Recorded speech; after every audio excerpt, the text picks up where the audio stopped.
প্রিয় ভাই বোনেরা, এই বাংলাদেশের মানুষ দেখিয়ে দিয়েছে যে তারা গুলির সামনে নিজেদের বুক পেতে দিতে রাজি।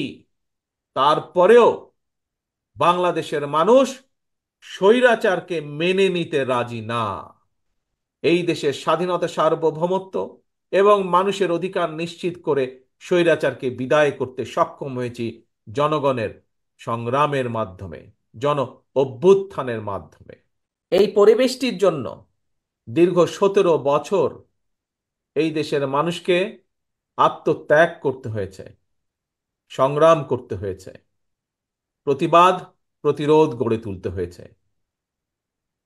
প্রিয় ভাই বোনেরা, আজকে এই কিশোরগঞ্জ জেলাতেই আমরা আমাদের 16 জন মানুষকে হারিয়েছি, 17 জন মানুষকে আমরা হারিয়েছি।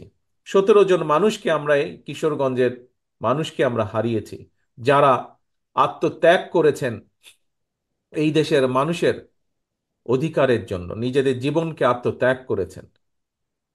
16 জন মানুষ আছেন যারা বিভিন্নভাবে ক্ষতিগ্রস্ত হয়েছেন শারীরিকভাবে, যারা ভয় পাননি, পিছিয়ে যাননি, যারা দেশের মানুষের অধিকারের কথা বলতে গিয়ে।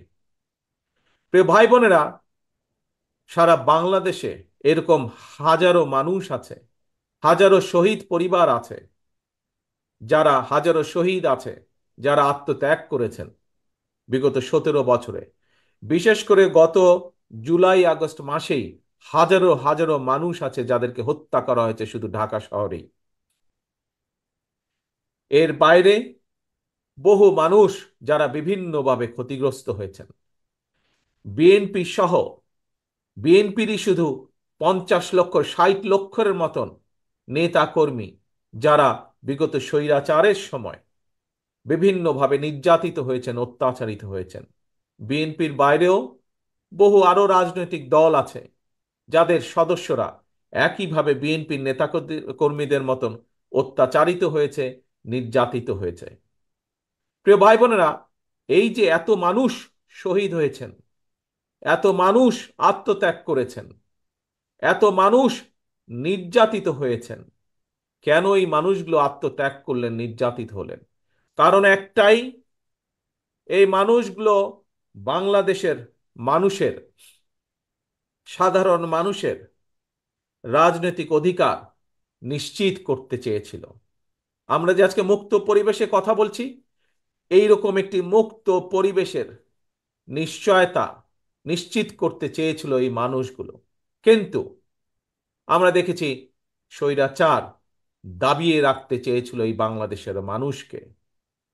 প্রিয় ভাই বোনেরা, এই বাংলাদেশের মানুষ দেখিয়ে দিয়েছে যে তারা গুলির সামনে নিজেদের বুক পেতে দিতে রাজি।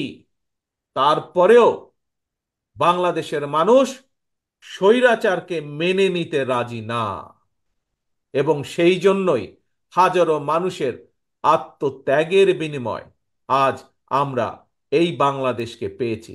71 সালে যেমন লক্ষ শহীদের আত্মত্যাগের বিনিময় এই দেশ স্বাধীন হয়েছিল, আবারও 2024 সালের আগস্ট মাসে আমরা এই দেশের স্বাধীনতা, সার্বভৌমত্ব এবং মানুষের অধিকার নিশ্চিত করে স্বৈরাচারকে বিদায় করতে সক্ষম হয়েছি জনগণের সংগ্রামের মাধ্যমে, জন অভ্যুত্থানের মাধ্যমে।